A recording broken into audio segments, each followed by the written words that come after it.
I'm going to show you some basic stretching techniques that you can do at home safely. It's really important because dogs get very stiff like we do, especially as they get older or if they've had injuries or post-surgery. Danny's nice and relaxed now, so if you're stretching you need to make sure your dog is relaxed. You can't force them down on the ground. So any massage or stretching you would do when your dog's not expecting a walk and they're not hungry, they've just had dinner and there's not too many distractions. So nice quiet place.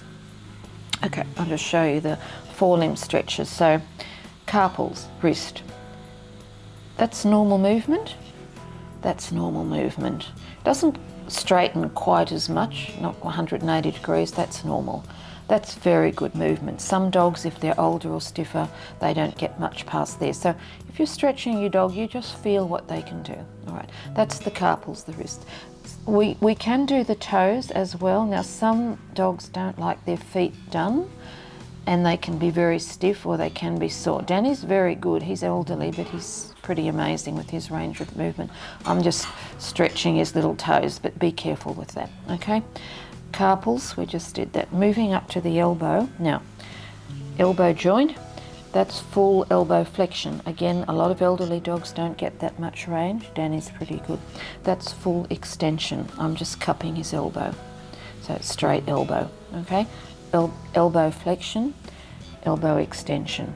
And that's all of his joints together. He's in good shape. So toes stretched, carpal stretched, elbow stretched, all straight. Easy peasy. Shoulders, okay, if we cup the elbow and stretch forward, that's a general shoulder stretch. So that's stretching the back of his shoulders, the triceps, all the way forward. And that's normal, should go out nice and straight. Good boy, one more. Stretching the biceps, just careful. Now when you go backwards, everything stays bent. That's a normal shape for stretching the dog's shoulder back. So I'm not pushing anything. It doesn't go totally straight, but that's the shoulder joint there. Got my fingers on his carpals, his wrist, and we're just stretching back. That's really, really good range for my old guy. And it goes all the way back to the hind limb. Okay.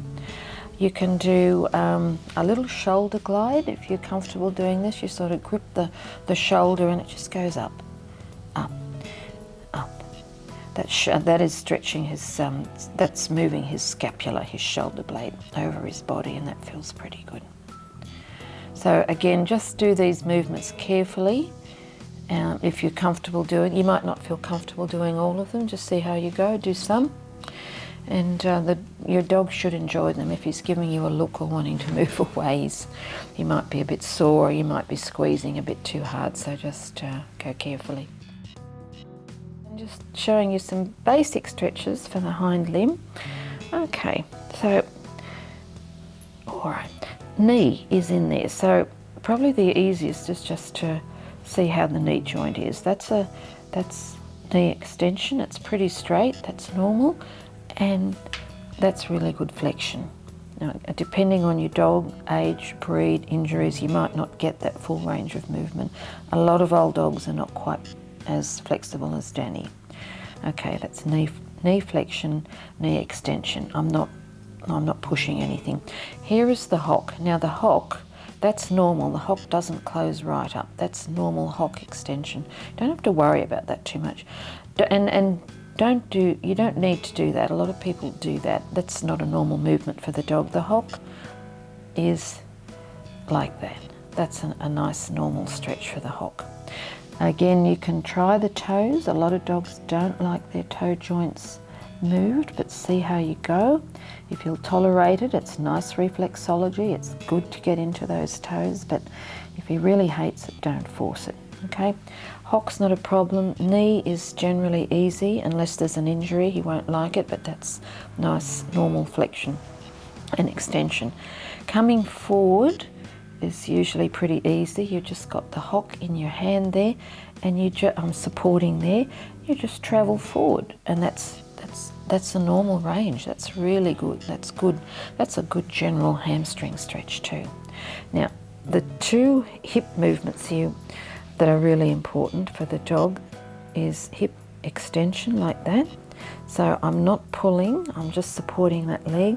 I'm just doing a little bit of a push on his thigh muscle up here to get hip extension. There's the hip, so we're getting hip extension. And that's very good range. A lot of dogs don't get much past there if they're elderly or they have hip dysplasia or they're not used to it, so careful, you never force it. That's a good range, not forcing. Last movement is this. You let me do that. I know you're very good. You're getting bored with this. Gently open the hip. The whole leg is nice and soft and relaxed, and you just open the knee toward the ceiling. That's called hip abduction. That is a really healthy movement to do for the joint. Again, if your dog's had surgery or is elderly and stiff hip and back problems, you might not get anything like that. It might be something like that. Okay, so just go carefully. Okay, so we get your dog to reach forward. That's a bit of traction. That's a lovely stretch, lovely big stretch through the spine. Good. And then you take the food. Then you can take the food round to the hip. So that's a lovely spinal stretch, rotation, going all the way around. Do both sides, obviously. There we go, good boy. And if they're standing up, it's harder work. They've got to use their tummy and their back muscles plus doing the stretch. If your dog wants to sit down, because sometimes they're trained to sit for food, you can just put your hands under their tummy. Come on, mister, let's go this way. Beautiful, beautiful, all the way around, beautiful. Good boy. Let me do another stretch forward, big stretch, big stretch, big stretch, big stretch. Good boy.